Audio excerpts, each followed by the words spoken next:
He loves us. Amen. I love that song. Well, we've been working our way through the book of Esther. It's been 8 weeks. We're in the 8th chapter of Esther. And if there's any kind of theme with the book of Esther, it's life has problems. And we know that to be true. We all have problems. Sometimes our problems are small and they're quickly solved and move on. But a lot of times we have these big problems, these huge problems, these problems that just kind of overwhelm us. And it's helpful in life to get our problems in perspective. Sometimes we think this problem's just huge, and maybe it really isn't. It's one of the things I enjoy about going on mission trips. They've taught me that when I go there, my problems aren't real problems. I've seen what it looks like for people to be really hungry, to be thirsty, to be poor.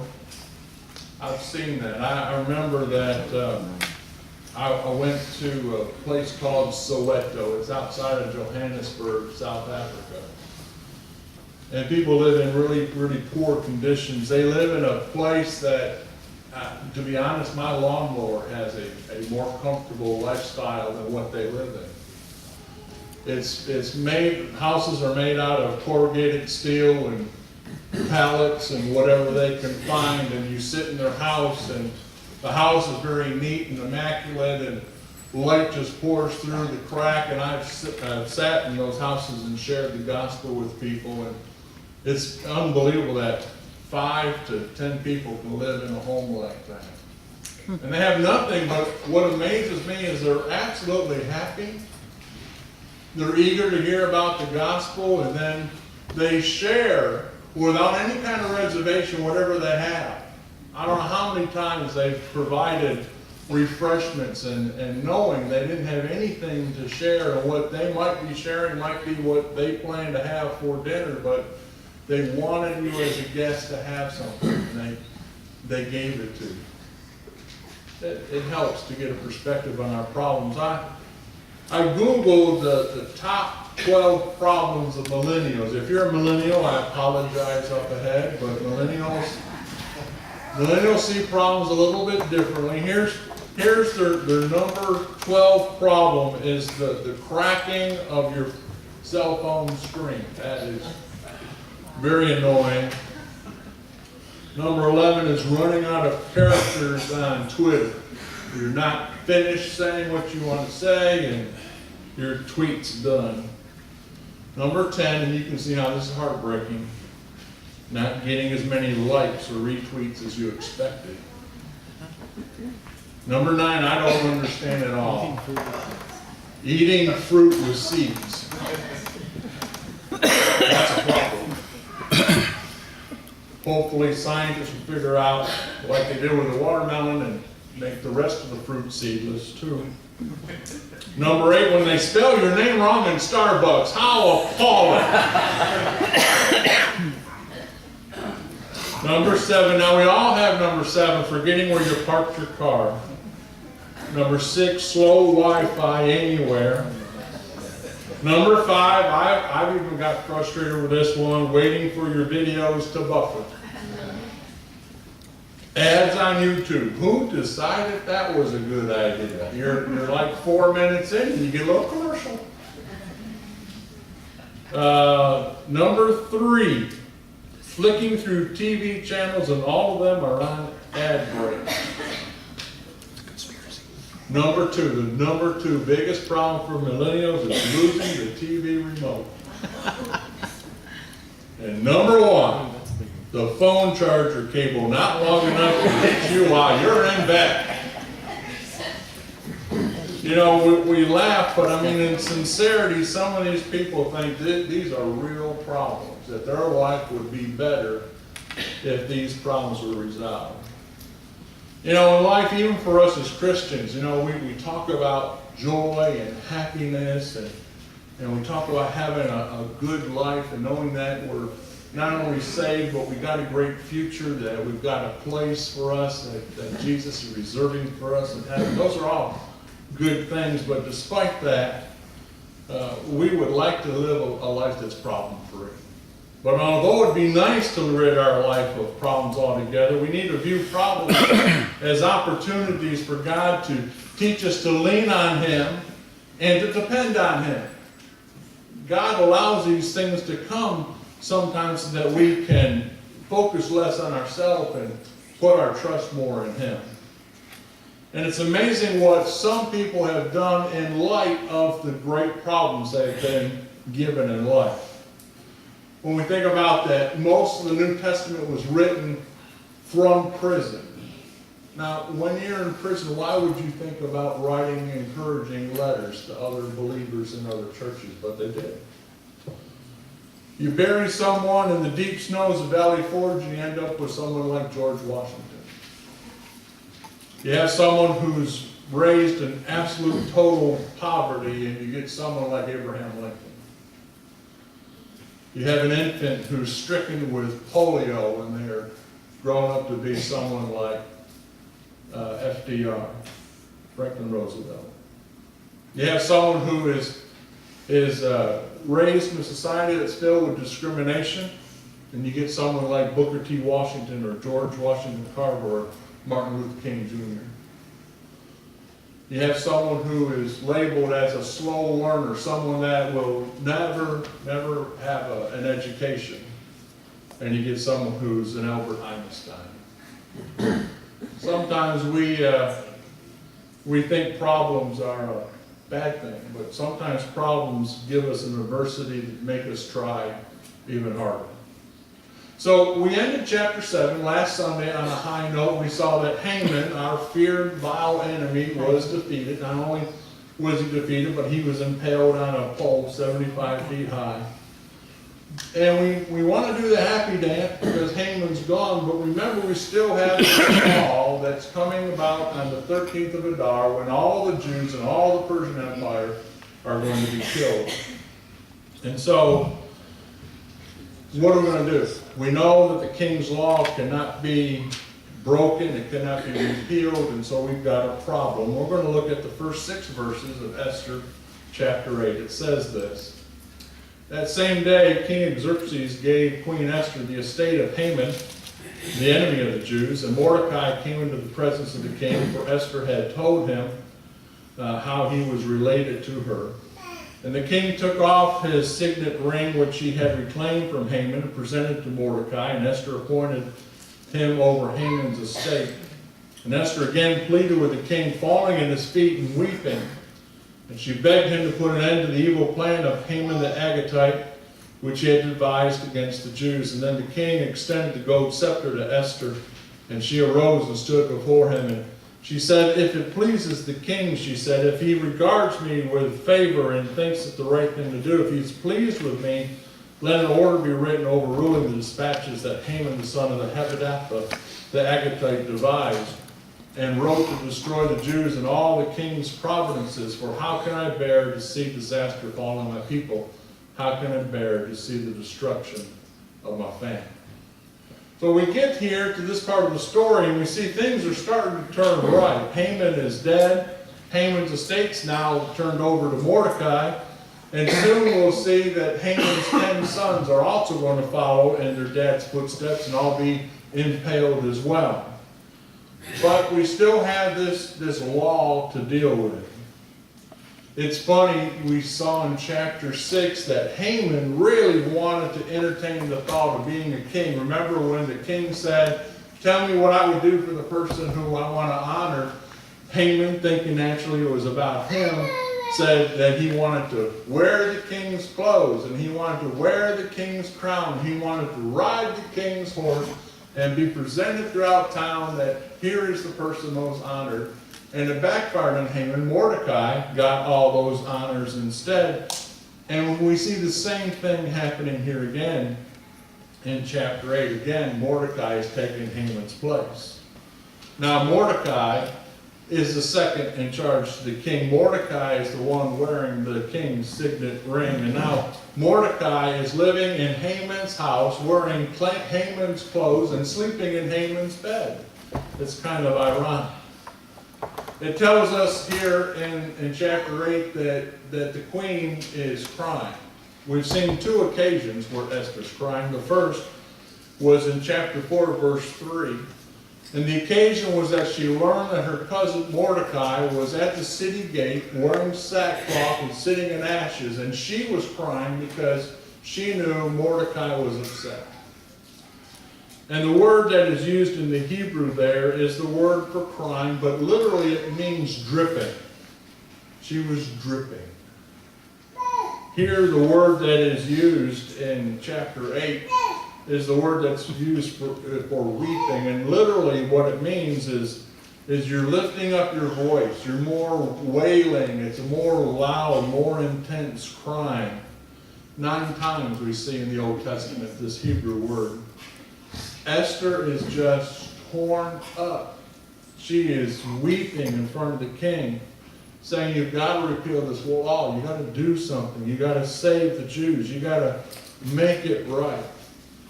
And so Esther's trying to tell the king to do something. And we know the book of Esther tells us over and over again, the king really can't do anything. He can't change his mind on a law. He can't say, oops, my bad.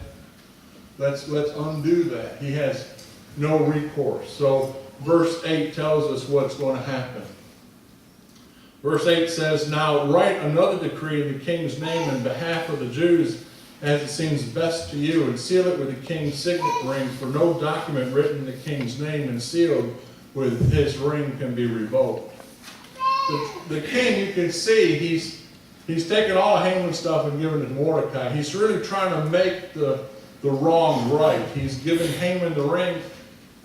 When he gave Mordecai the ring, he did the same thing he said to Haman. He said, here's my ring, make this law. He's telling Mordecai, here's my ring, make the law. He's not telling him what the law should be, but he's telling Mordecai, fix this. You've got my blessing, you've got my authority. Now do whatever you think's right to take care of this action. And this is what Mordecai came up with in verses 11 through 13. The king's edict granted the Jews in every city the right to assemble and protect themselves, to destroy, kill, and annihilate the armed men of any nationality or province who might attack them and their women and their children, and to plunder the properties of the enemies. The day appointed for the Jews to do all this in all the provinces of King Xerxes was the 13th day on the 12th month, the month of Adar. And a copy of the text of the edict issued as law in every province made known to the people of every nationality, so that the Jews would be ready on that day to avenge themselves on their enemies. So Haman sent his law earlier that all the Jews would be killed on the 13th of Adar.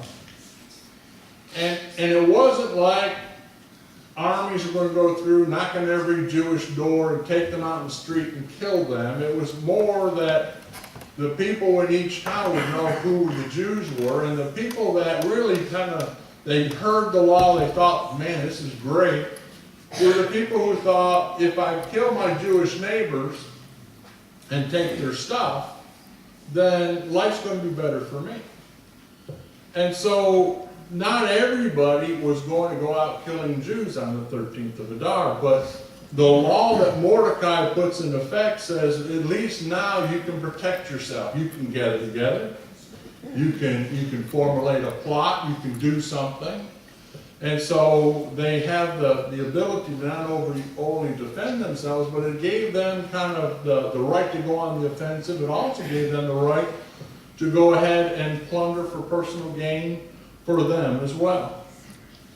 And even though the Jews had the upper hand now with this edict, we do not see there's a sense of revenge. They only wanted to be able to defend themselves.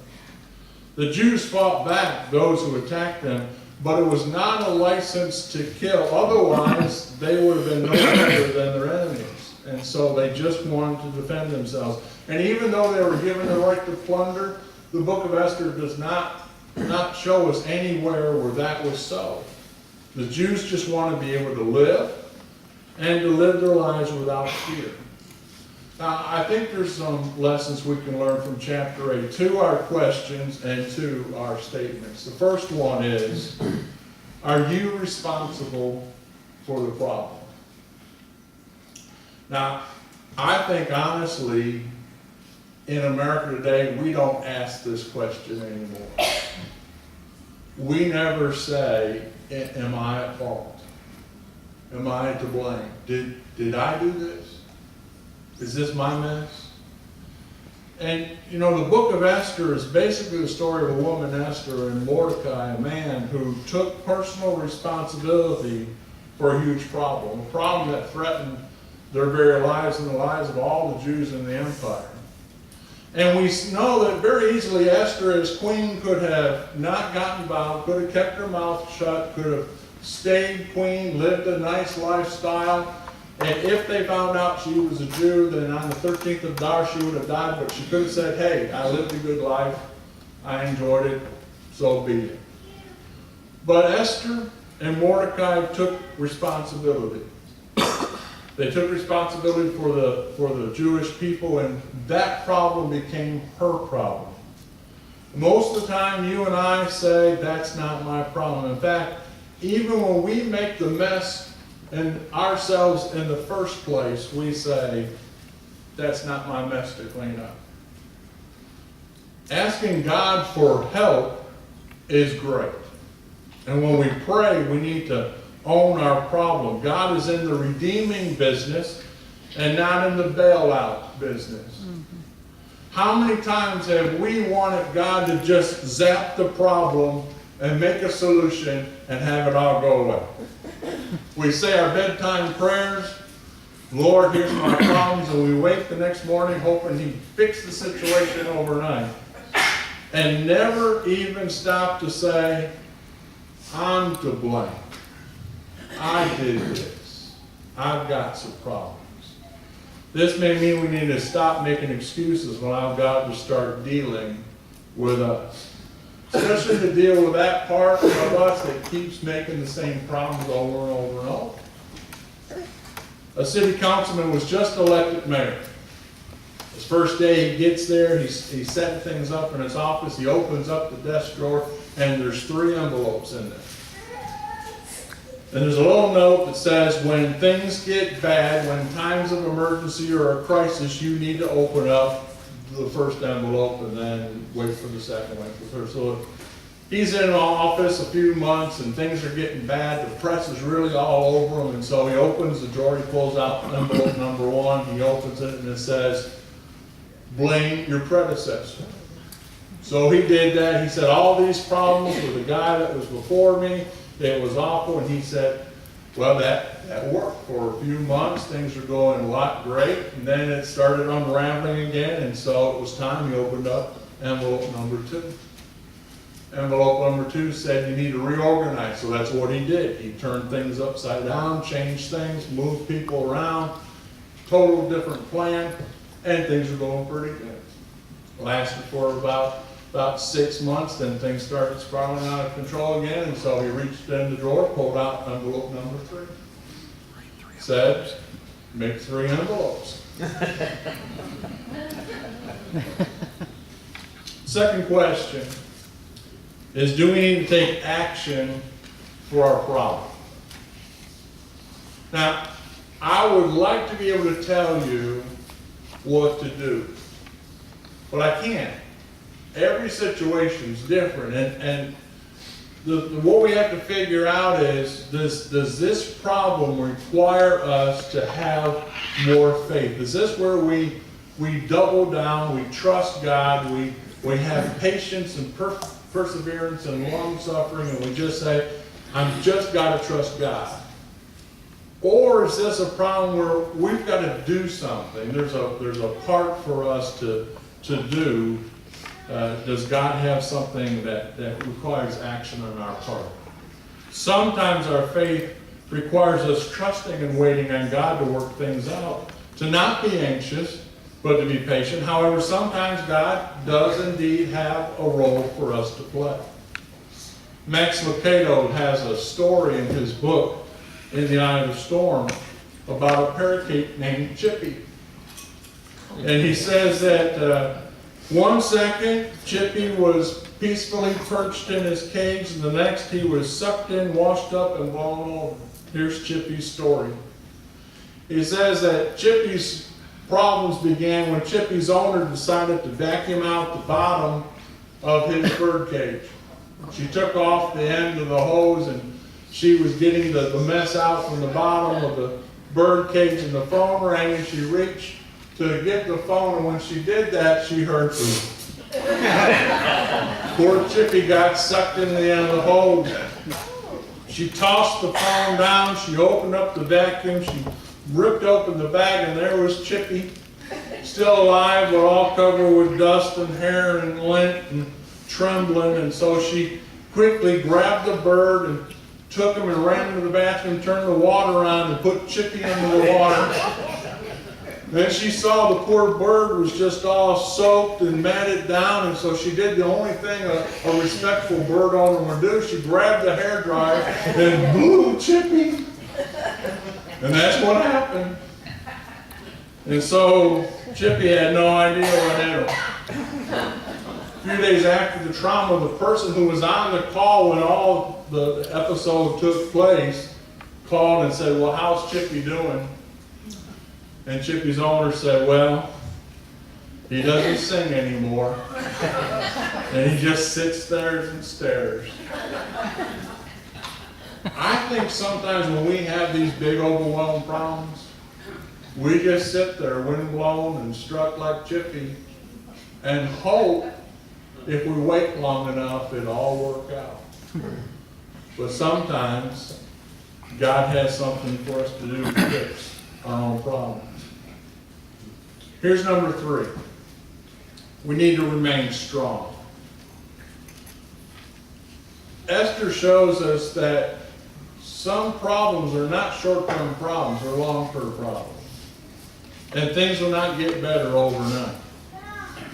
When we have these big problems, it requires us to have faith for the long haul. We need to be prepared to go the distance with God's help. Not on our own strength, but with God's help. A woman was having a terrible time getting over the loss of her husband. She was just drowning in her sorrow and her grief. And she went to her doctor and she said that she wanted a prescription to help her move past this, to pick up the pieces of her life. And she was telling the doctor that every day she'd go to the cemetery and she would put flowers, fresh flowers, at her husband's grave. And she would sit there and talk to him, and then she'd leave and she'd feel even more despair, more grief. And the doctor said to her, "Before I give you a prescription, let me give you a suggestion." And he said, "I've got lots of people in the hospital that nobody comes to see them." He said, "Would you be willing to pick up those fresh flowers and visit one of these patients?" Well, she was kind of reluctant. She went there hoping for a pill rather than what he gave her. But she did it, and she found that by talking with others and encouraging others, it helped her own soul to heal as well. Sometimes when we've got these long-term problems, we'll never find a short-term answer. It requires us to have courage. And courage is not the absence and avoidance of fear. It's the summoning of one's strength to resist the fear that kind of crowds in and wants to take our joy away. Now, we see that Esther feels the freedom, now that Haman's dead, to share fully about who she is. She talks about how she's related to Mordecai, and now she shares about her heritage, about her people, and it says that she shares about my people and her family. And these Hebrew words are not her talking about her immediate family. It's not her and Mordecai, but rather her birthplace and her lineage and her native country. She's sharing what it means to be a Jew. The fourth thing I think chapter 8 reminds us is that we need to remember who we are. Sometimes we're in the midst of a problem, we're so focused on getting out from under that problem that we forget who we are, who we represent as believers in Jesus Christ. And although the book of Esther is named for Esther, I think Mordecai has a very equal role in the story. And Mordecai is known as a selfless person. We see from the very beginning that Mordecai raises his cousin who's orphaned. Her parents die. We don't know how, but he brings her in. We see that Mordecai, when he learns the decree that Haman has, and he never goes to the queen and said, I need to live. I wanna make sure I don't die. He never says I. His concern is about the welfare of others. He's concerned that he didn't want to see the Jewish people die. He was concerned about the men and the women and the children who would be the next generation. He never begged for his own life. Fred Craddock tells a story about a missionary named Oswald. Oswald was serving in India right at the beginning of World War II. And the story is that Oswald had received funds from his home church in the States to come back for a furlough. They had wired him money, and he went from where he was to the port city of India to book a passage on a steamer to make his way back to America for his furlough. And when he got to the port city, he discovered that all these Jews who were fleeing Europe were in that port city, and they were hiding in attics and warehouses, wherever they could find refuge. And it wasn't a permanent solution. It was just where they had to be before they could get somewhere else. And when Oswald learned of this, he went to one of these places where the Jews were holed up. And he comes in, and it just happened to be Christmas Day. And he comes in, this whole group of Jews just huddled there, and he says, Merry Christmas. And they said, we're Jews. We don't believe in Christmas. And he said, I know. But what can I do to just make it a little bit better for you? And they stopped and they thought, and it's a strange request, but what they requested, they said, we would really love to have some good pastries, the kind of pastries we had when we were living in Germany. And so Oswald took all the money that he had to book his passage back to America. And he went out in town and he bought the best pastries he could find. He went back to those Jews and he gave them those pastries. Well, now Oswald has no money. He can't get his steamer to go back to America. And so what else could the missionary do? But he wired back the people and he said, I need money to book a steamer. They wired back, what did you do with the money that we gave you? And he said, I spent all my money buying pastries for Jews for Christmas. And they said, they don't believe in Jesus. Why would you do that? Why would you give all that money and buy pastries for Jews at Christmas? They don't believe in Jesus. And he took back this answer. But I do. But I do. He never forgot who he was. And even in the worst of problems that we have, may we never forget who we are and who we believe in. We've all got problems. How we're going to handle them and who's going to handle them for us. Would you stand as we have a time of invitation? If you need the altar's available. If you want to make a decision for Christ, if you want to reaffirm your commitment, don't leave this opportunity unchanged.